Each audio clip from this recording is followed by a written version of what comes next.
Tricolores de toda a terra, está no ar o seu Resenha Express com notícias do Fluminense nessa manhã de terça-feira, dia 8/4/2025.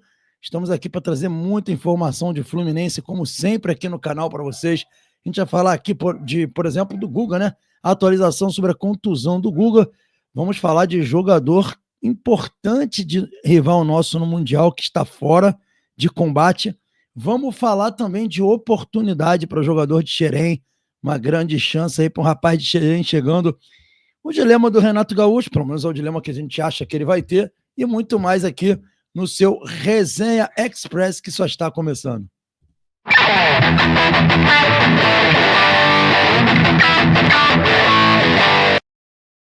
É isso aí, galera. Agora, em definitivo, o seu Resenha Express, e a gente sempre pedindo a vocês, lembrando que é importantíssimo se inscrever no canal, ativar o sininho das notificações, deixar o seu like. Fazendo isso, você diz que esse conteúdo é legal e nos ajuda a ir cada vez mais longe. Já estamos com mas já passamos aí de 23.200 inscritos, quase chegando aos 25 mil. Lembrando que batendo 25 mil inscritos vai ter sorteio de camisas oficiais do Fluminense, brindes e muito mais. Vai ter sorteio específico para membro, então você pode ser membro do canal para poder ter esses benefícios. E também para inscritos vai ter também sorteio para inscritos. Beleza, galera? Então estamos aí para começar aqui o nosso Resenha Express, né? A gente vai falar de cara aqui sobre a contusão do Guga, né? A gente vinha apurando até ontem o que efetivamente tinha acontecido com o Guga, mas já saíram as notícias. O GE trouxe a notícia de que o jogador ficará fora de combate por 45 dias, né? A contusão dele na lesão na posterior da coxa foi grau 2. E assim, grau 2 é intermediário, galera. É quando fica aí entre o 1 e o 3. O 3 é considerado mais grave. O grau 2 ele exige bastante repouso, não exige procedimento cirúrgico, né? Provavelmente os músculos foram distendidos. Então, essa informação que eu tenho aqui de um ortopedista é essa, que também confirmando aí que é 45 dias. Pode ser que volte antes, de repente, dependendo da evolução do tratamento, até um mês ele pode voltar. Então eu torcei para que o Guga consiga se recuperar. E é uma pena, porque o Guga vinha de 2 jogos muito bons, teve números arrasadores na última partida, foi o jogador com o melhor número no geral, né? O Guga teve 4 roubadas de bola, teve 3 interceptações no jogo, fez uma partida de volante, inclusive. Jogou muito bem e caminhava, né, no jogo para ser ali talvez o melhor jogador do Fluminense em campo. Infelizmente, a contusão tirou o jogador precocemente. E ainda tem essa questão dos 45 dias. O Guga realmente está dando muito azar. Quando ele consegue emplacar uma sequência boa de jogos, ele arruma uma contusão. Uma pena para o jogador, né? Espero aí que ele se recupere o quanto antes, mas de fato, o Guga está fora de combate por 45 dias. Beleza, galera? Adversário do Fluminense terá um desfalque de peso. Isso mesmo. E olha, põe peso nisso. E quem é o adversário que terá esse desfalque de peso? É o Borussia Dortmund, adversário do Fluminense no Mundial, já sabe que não vai poder contar com o seu zagueiro titular da seleção, titular não, mas jogador de seleção alemã, né? O Nico Schlotterbeck. Desculpa se eu estou falando errado, porque eu não sou alemão, mas é o Nico Schlotterbeck que está fora aí do Mundial de Clubes. A gente vai, na verdade, da temporada toda, né? E a gente vai colocar aqui a matéria na tela para vocês, tá aí, ó. Ele está fora, esse rapaz aí, jogador da seleção alemã, está fora do Mundial de Clubes. E aí vem aqui a notícia trazida no Twitter, né, do Borussia, dizendo que mais notícia no final da temporada, Nico aí Schlotterbeck sofreu um rasgo no menisco do joelho esquerdo e não está mais disponível para a temporada. O resto da temporada está dizendo aqui que ele está fora. Aí a galera aqui lamentando, né, que o jogador está fora, dizendo que ele será desfalque contra o Fluminense. O clube alemão confirmou que o jogador sofreu uma ruptura no menisco do joelho esquerdo e está fora da temporada. Com isso, ele desfalcará sua equipe na reta final da Champions e não disputará o Mundial. Então tá aí, o jogador fora do Mundial de Clubes. É uma pena aí pro time do Borussia. Eu não costumo comemorar, tipo, contusão de jogador porque vai trazer benefício pro meu time. Eu não acho isso uma coisa muito legal. Eu acho que a gente consegue fazer boas partidas, independente disso. Claro que é uma falta grande para o adversário, claro que beneficia o Fluminense, mas eu confesso que eu não consigo, é da minha natureza, eu não consigo ser um cara que comemora, tipo assim, contusão, porque eu sei o quão para um atleta é ruim, né? Ele, ele ficar fora, né? Quanto é ruim para um atleta ele ficar fora, ele ter que ficar sem oportunidade, né? Ele com uma contusão, tem questão da recuperação, é uma situação ruim demais. Como eu falo, a gente não pode querer para os outros o que a gente não quer para a gente. Então, eu desejo aí pro Nico aí, vou falar assim, porque como o nome, sobrenome é bem complicado, eu desejo a ele aí pronta recuperação, porque realmente é uma parada muito ruim. Só quem passa por isso sabe como é ruim. Eu já fui atleta e sei que dá uma tristeza muito grande, até mesmo uma vontade de parar quando esse tipo de coisa acontece. Mas, enfim, é isso aí. O Nico está fora do Mundial de Clubes, galera. Dito isso, vamos para nossa próxima notícia aqui. E olha, Mário Bittencourt tá com moral, hein? Mário Bittencourt tá com moral. Ele foi nomeado presidente do Comitê de Clubes. Isso mesmo. Saiba detalhes, a gente vai colocar esses detalhes na tela para vocês. Aí, ó. Mário Bittencourt é nomeado presidente do Comitê de Clubes. Saiba mais. Vamos ver o que aconteceu aqui, ó. O presidente do Fluminense, Mário Bittencourt, foi nomeado e empossado nessa segunda-feira, 7/4, na Comissão de Direito Desportivo da OAB, em cerimônia realizada na sede da entidade, no centro do Rio de Janeiro. O mandatário tricolor também presidirá o Comitê de Clubes, que tratará de importantes questões para melhorar o marco regulatório do esporte brasileiro. Entre os principais temas do comitê está a criação de uma liga, o aprimoramento da legislação, SAF, Lei Geral de Esporte e combate à manipulação de resultados. Farão parte da comissão também outros 12 integrantes do corpo jurídico do clube. Empossada para o triênio 25-27, a comissão tem como integrantes os principais advogados de direito desportivo do país. Olha lá a Roberta aqui, ó. Tá aqui ela do lado do Mário aqui, que faz parte, né, do departamento jurídico do Fluminense, faz um trabalho incrível à frente do departamento jurídico, é uma das... A gente tem que falar a verdade, né, gente? O Mário, independente das críticas que a galera possa ter, ele montou talvez um dos melhores departamentos jurídicos de clube de futebol, né? E a Roberta Fernandes, que está aqui do lado dele, é, sem dúvida nenhuma, uma referência no direito desportivo também. E vem falando que com ela podemos discutir grandes temas, não só do direito desportivo, mas também da violência contra a mulher e o racismo. O Fluminense é sempre ativo nas áreas jurídicas e desportivas, então tenho certeza de que vamos contribuir para o debate qualificado em torno desses e de outros temas fundamentais, afirmou o presidente Mário Bittencourt. E aí vem falando aqui que nos dias 15 e 16 de maio, o Fluminense promoverá o segundo simpósio de direito desportivo, evento que reúne magistrados, juntas e advogados em torno do assunto mais importante do setor. E ele ainda continua dizendo, a comissão é uma plataforma para que possamos discutir propostas para aprimorar o ecossistema jurídico do esporte brasileiro. A participação do Fluminense é muito importante, porque o clube tem tradição de excelência nas questões jurídicas, sobretudo agora que o presidente e vice-presidente são advogados. O Mário é uma referência para o direito esportivo brasileiro, e a presença dele na comissão enquanto presidente do Fluminense é um privilégio e uma oportunidade que nós temos para discutir os temas mais relevantes do direito esportivo brasileiro, afirmou Pedro Trengrause, presidente da Comissão de Direito Desportivo da OAB. Agora vocês entenderam porque o Pedro Trengrause estava elogiando o Mário naquele podcast que ele fez no Netflu, né?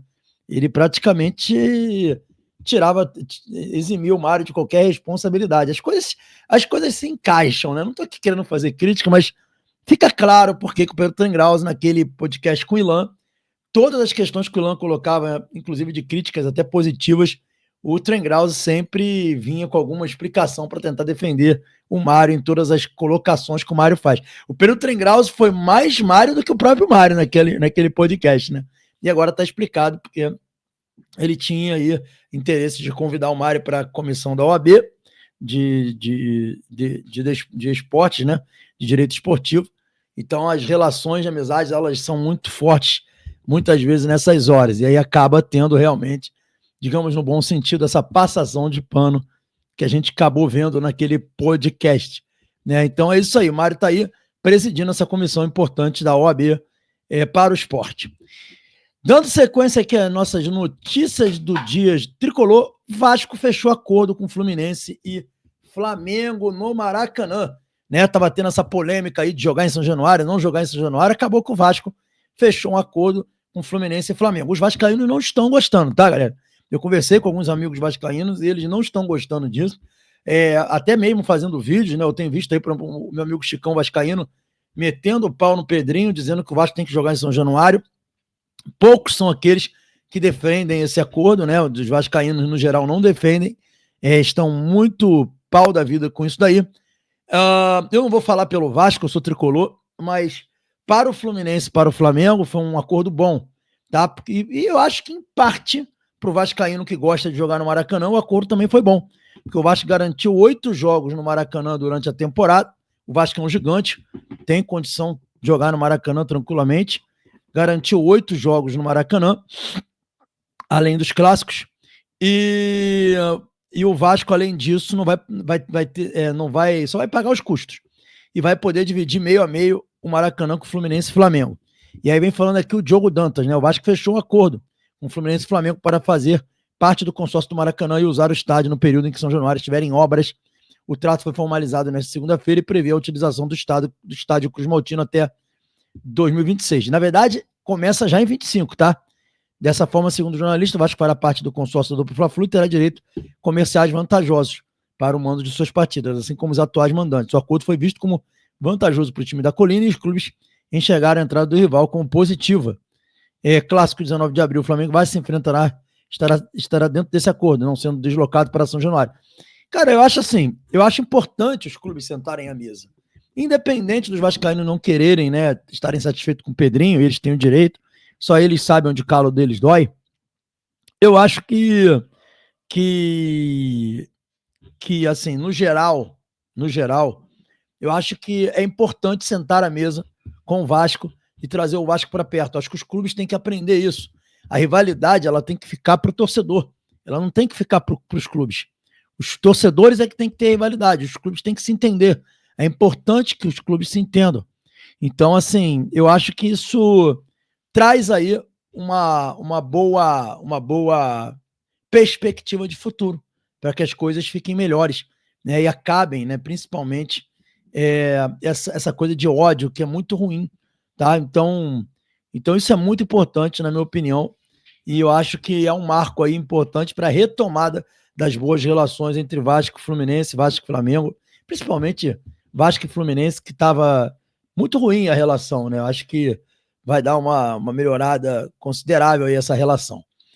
Tá bom, galera? Então, essa aí foi mais uma informação para vocês. Quero trazer também uma outra informação importante aqui para vocês, muito importante mesmo, tá? Que versa sobre o seguinte: as meninas do vôlei do Fluminense estarão em campo na próxima quinta-feira, às 18 horas, tá? E a gente deixa aqui para vocês o convite para que vocês vão ao Maracanãzinho. A competição, o jogo vai acontecer do lado do Maracanã, o jogo é às 18 horas, Fluminense é só 9h30. Então, para a galera ir lá apoiar as meninas do vôlei, jogo importantíssimo, o Fluminense ganhando, estará na semifinal da Superliga. Fica aí o convite para todos vocês, ok? Galera, mais notícias aqui, tá? Mais notícias aqui importantes para vocês também, para a gente compartilhar com vocês. A gente vai compartilhar aqui com vocês essa notícia aqui. Vocês estão vendo esse rapaz que está aí na tela? Esse daí é o Caio Borges. Caio Borges, jogador da base do Fluminense, tá? O que tem a ver aí o Caio Borges está na tela de vocês aí? O que tem a ver o Caio Borges aí? Tem a ver o seguinte, galera. O Caio Borges, isso aí não é imagem do treino não, tá? Mas ontem ele treinou com os profissionais do Fluminense. Então, junto com os profissionais, né? Tendo em vista a contusão do Guga, para ser uma opção ao Samuel Xavier. E é a primeira chance do Caio Borges no elenco profissional, garoto, jogador de 18 anos, jogador da base do Fluminense, jogador muito bem elogiado, falado pelas pessoas do clube.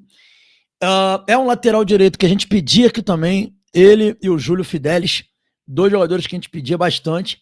É um jogador que na base apresentou muito boa qualidade, é um lateral que vai ao fundo, mas defende bem, é um lateral alto, um lateral que tem qualidade. Então, assim, o Renato vai passar pelo menos aí essa semana inteira com o jogador e provavelmente um mês, talvez o Júlio Fidelis troque com ele também, para que ele possa ver o jogador. Então a gente fica aí na expectativa e a informação que a gente traz para vocês é essa, que o Caio Borges, lateral direito da base, jogador promissor, está treinando com um profissional e provavelmente poderá ser relacionado para os próximos jogos do Fluminense. Fica aí para todos nós a expectativa de que o garoto aproveite essa oportunidade e quem sabe, né, ganhe aí a chance de jogar nesse time do Fluminense e que fique de vez e resolva o problema da nossa lateral direita. Temos graves problemas no lado direito. Samuel Xavier com idade estourando, não consegue mais entregar futebol em alto nível. Guga, a gente não sabe o que esperar. Guga até hoje não conseguiu se estabelecer. Então, o Caio Borges está tendo oportunidade e fica aí com uma esperança de dias melhores para a nossa lateral direita. Boa sorte aí para o Caio Borges, queria desejar isso a ele, torcendo muito aqui para que ele aproveite a oportunidade nesses treinos. Ontem ele fez treino coletivo, a gente não tem informação como é que ele foi no treino coletivo, como é que foi, a gente não tem essa informação, mas a gente tem a expectativa de que o Caio Borges aproveite essa oportunidade que ele está tendo. Beleza, galera? Então, essas informações sobre Caio Borges, garoto lateral direito, que está tendo essa oportunidade única. E por último, galera, eu queria colocar a situação aqui para vocês. Ontem a gente, no nosso bate-papo tricolor, a gente debateu a possibilidade do Renato colocar um time misto, né, contra o San José pela Sul-Americana, tendo em vista a fragilidade do adversário e tendo em vista que a gente precisava ter uma semana cheia de treinos. E foi uma proposta colocada pelos debatedores. Eu fiquei meio reticente, confesso. Eu acho que de repente você poupar o Thiago Silva, vai lá, porque o Thiago Silva está tendo uma sequência de jogos grandes, jogador de 39 anos, 40, né? Eu acho que dava para você pensar nisso. Mas um ou outro, digamos assim, até o próprio Martinelli mesmo, para dar uma relaxada nas críticas. Mas quero saber a opinião de vocês. Vocês acham que realmente poupar jogadores seria o caminho? Eu não tenho informação de que o Renato vá fazer isso. Mas há sim uma grande possibilidade, e tendo em vista principalmente a sequência de jogos, o Renato vem reclamando da falta de descanso e de oportunidade de fazer treinamentos coletivos com alguns jogadores para poder ver o que ele tem no grupo. Então, é aí uma oportunidade que o Renato tem de uma semana cheia, se ele conseguir fazer isso, colocar jogadores da base ali para jogar. E eu queria saber a opinião de vocês. Vocês são a favor do Fluminense colocar um time misto contra o San José? A Sul-Americana é a competição principal nossa, de fato, né, nessa temporada junto com o Campeonato Brasileiro. Mas eu queria saber a opinião de vocês sobre isso. Comenta aí o que vocês acham. O Renato deve botar um time misto para essa partida?